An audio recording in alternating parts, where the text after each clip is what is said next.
Godzilla in Hell versus Godzilla Ultima True Form. One of the most debated high-tier Godzilla matchups ever. I'll be going over both and determine which version is truly stronger.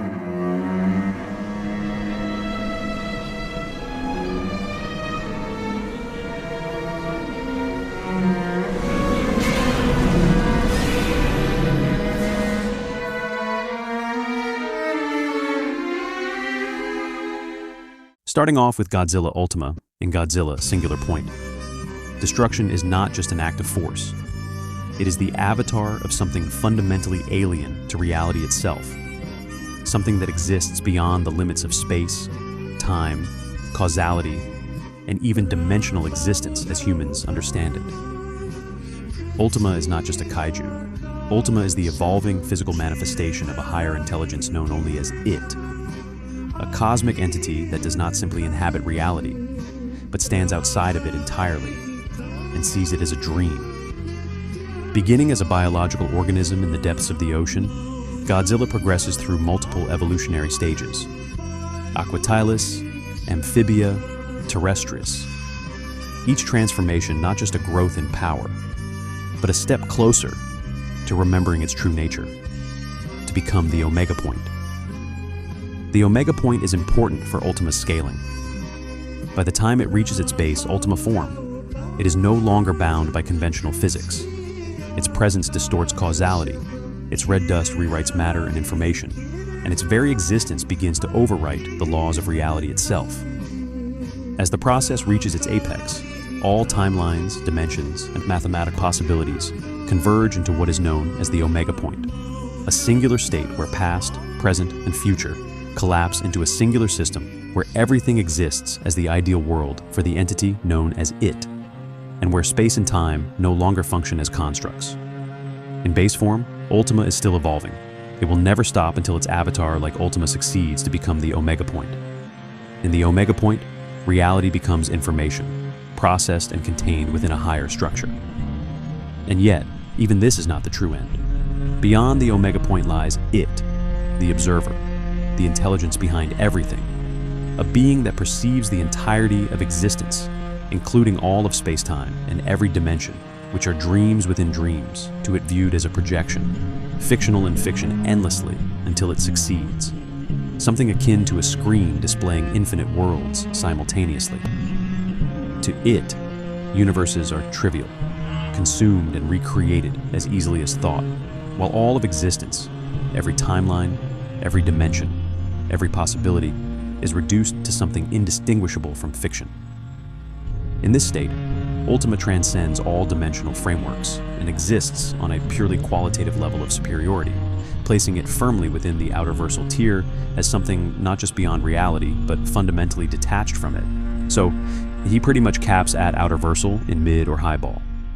But Godzilla in Hell follows a far different trajectory, one that does not begin at transcendence, but ascends toward it through destruction, persistence, willpower, and ultimately, realization. The complete cosmology hierarchy. Godzilla in Hell. Issue number 3 is arguably one of the most misunderstood stories in the entire Godzilla franchise. Many readers assume that the issue begins with Godzilla already in Hell. However, according to the comic's description implying that he wasn't in Hell in the first battle, and later creator statements, the opening battle actually takes place on Earth. This distinction is extremely important because it establishes a cosmological progression throughout the issue, moving from material existence to heaven and hell to spiritual existence, and ultimately toward the highest represented by the monad, the pure spirit itself.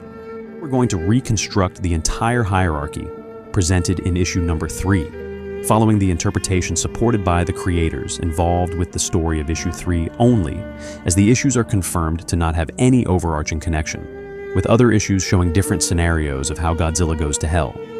In 1, he falls. In 2, it's King Ghidorah's fault. And in 3, it's his battle with Space Godzilla, meaning the series should be treated as an anthology, rather than connected, according to the issue 4 author. I will be using issue 3, which was collaboratively and communally written by writer Ulysses Farinas, writer Eric Freitas, and artist Buster Moody, who I had spoken with before on many clarifications. let's jump right into the most mysterious version of Godzilla. 1. The material world. The story begins on a devastated war-ravaged Earth. Civilization appears to have largely collapsed. The world is ending, scarred by war and destruction. One of the most recognizable landmarks shown is the Christ statue overlooking Rio de Janeiro. And this location was not just randomly chosen. Throughout Godzilla in Hell creator commentary, background references are made by authors to an earthly manifestation, which would obviously refer to none other than Jesus, and divinity appearing within material reality, the presence of Christianity. Religious symbols of statue demonstrate that in the story, spiritual realities and divine manifestations have already interacted with the material world long before the main events of the comic. By the time Godzilla arrives, however, we never see Jesus actively present. Only the symbol remains. Under the cosmological interpretation, this implies that any earthly godhead, or manifestation, has already fulfilled its role and ascended and returned to the state of spiritual existence beyond the purely material existence. The material universe itself is presented as a complete cosmos. We see Earth, we see stars, we see the larger physical universe in the background. This entire plane is not merely a galaxy or planet. It is the entire physical framework in which material existence unfolds. Godzilla has already defeated nearly every major kaiju on Earth, including Moguera. The only opponent left standing is none other than Space Godzilla. The two clash in a final battle. Their conflict ultimately destroys the Earth where Godzilla had inhabited for a long time, meaning this form, already at bare minimum, operates on a stellar to solar system level scale. This moment serves as the transition point between physical existence and the higher cosmological layers beyond it. Godzilla's material form is effectively destroyed. His earthly existence comes to an end, and then something extraordinary happens. 2. The realm of heaven. After the destruction of the material world, Godzilla awakens and manifests elsewhere, what seems to be heaven. According to creator commentary, this is not merely another planet, not merely another physical dimensional system, or another location within the physical universe, but an entire ontological framework of existence operating as intermediary existence in between physical existence and the transcendent higher spiritual realm, meaning that heaven and hell are their own higher mode of existence, meeting the higher states of existence requirements for the outer-versal scaling tier. Surpassing material existence as a whole, Godzilla has left the material realm behind. The material cosmos no longer contains him. This marks the beginning of his ascent into higher orders of existence. Importantly, creator statements describe Godzilla's physical form as isolated before reaching these higher realities. As long as he remained confined within material existence, he could not access what existed beyond it. The destruction of his earthly form therefore functions as a gateway. Soon after awakening, Godzilla encounters one of the most mysterious entities in the story, the God Mountain. At first glance, it is surrounded by heavenly worshippers. As the God Mountain appears as God, it commands obedience. Its angels serve it. It demands that others serve the divine order it represents. However, creator commentary later reveals a deeper lore. The God Mountain is not the ultimate God. Instead, it functions as a manifestation of the spiritual form. More specifically, according to writer Ulysses Farinas, it resembles the philosophical analog of the demiurge. This aligns remarkably well with the comic. In Gnostic and monadic traditions, the demiurge is said to be God, and the flawed creator figure responsible for shaping material reality while remaining ignorant of higher truths beyond itself. In Godzilla in Hell, it represents a demiurgic aspect of spiritual existence. According to Ulysses, a false god, creating the entire framework of all existence in the physical universe. As we know, the demiurge is relative to a craftsman, or artist, for the material cosmos in philosophy, which by name would give God Mountain reality seen like fiction metas, as the demiurge by name means and is relative to an artist-creator for material existence, locking in on strict outerverse at mid-bowl, if not minimum. God Mountain, holistic to the material universe. This mid or low ball already places God Mountain analogous and within the same scaling range as it from Godzilla Singular Point, outerversal creators which have an R over F relationship. As we know, the God Mountain behaves as a demiurge, authority over physical creation and other beings who approach it. it governs. It is controlling and commands to serve God. Acting as if it is supreme, it maintains followers. Yet it remains within a system of division and conflict. Most importantly, it is not the highest reality. Godzilla refuses submission.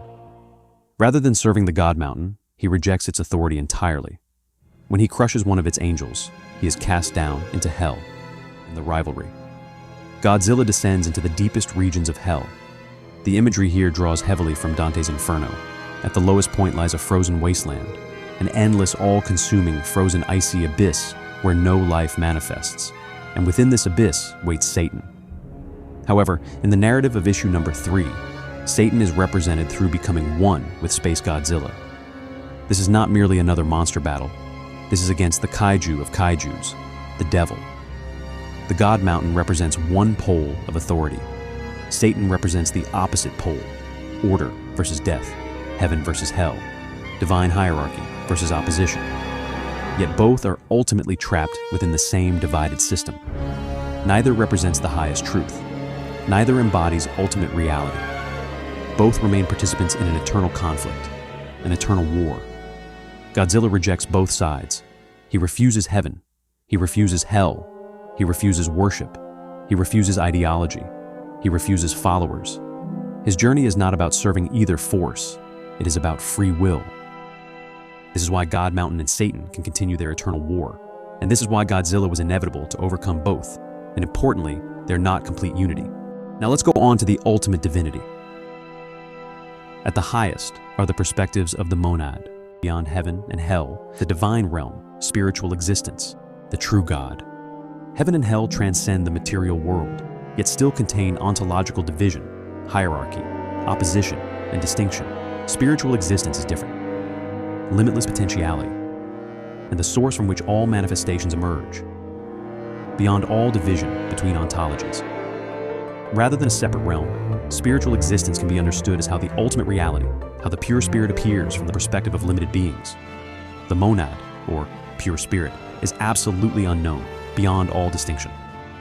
But to finite minds, that absolute unity appears as an unknowable sea of nothing, infinite potential from which all things arise, and to which all things return. This is why reality is described as an expression of the pure spirit. All divine sparks, every soul, every godhead, and every manifestation, including figures such as Jesus, Godzilla, and the God Mountain, are limited expressions of that deeper reality, meaning Godzilla's true form is not yet realized, and his manifest form is still within the illusion of division, which is why he experiences things. What appears separate in the physical world ultimately converges back into the same source. Above the distinction between physical and spiritual existence is the true form. It is described as the combination of everything, the final form of all, being a synthesis of finite and limitless that makes up or creates the made-up illusion of physical or divided existence, while simultaneously transcending the physical and spiritual divide altogether. So, spiritual existence exists beyond pure all-encompassing being, with the all-encompassing pure being aspect of it encompassing every possible thing, any individual thing, any mode of modality, logical space, or being that can be expressed, put into words, manifested, differentiated, conceived, described, or known, while the spiritual source itself remains beyond even that, spiritual existence being fundamentally unknowable and completely indescribable. Through the Mobius strip analogy of being and spiritual non-being, it reveals that what appear to be opposites are ultimately on the same line, or ground. And at last, at the highest perspective, is the pure spirit itself, the monad, the ineffable. Here there is no division, no hierarchy, no source and creation, no limitless and limited appearance. Nothing remains outside it. Everything exists in complete unity, fixed perfectly within itself, the one of whole, so ineffable and indivisible, nothing more unified, nothing more ineffable or transcendent other than the self-sufficient itself. Everything is one, no adversary beside or beyond it. So anything spiritual existence and beyond should be treated as boundless, tier 0. But if we divide them into separate sub-tiers, spiritual existence would be high outerversal, plus apex type 1, the true form would be type 2, as the synthesis that encompasses the potential, which underlies all-encompassing being and logical space, and with no division, pure spiritual, would be tier 0. In conclusion, this is the ultimate point of the Godzilla and Hell cosmology. So in a mid-ball comparison to singular points the battle depends entirely on which aspect of Godzilla and Hell is being considered. It is a transcendent entity, that stands above universes, dimensions, and lower realities, viewing them as dreamlike or fictional as the creator or writer. However, Godzilla in Heaven and Hell versus It, extremely close, with a slight edge to Godzilla in Hell, as God Mountain is a similar outer creator. God Mountain and Satan represent opposite forces with creator and consumption. Godzilla rejects both, and Godzilla can destroy the God Mountain's creation if he so wanted, which suggests that he is at least comparable to that Heaven/Hell framework, if not superior through will and transcendence of their conflict. But It, described as an entity expanding over realities, consuming them, acting upon, having qualities, distinct nature, and standing apart from them. Godzilla in Hell's higher nature is different.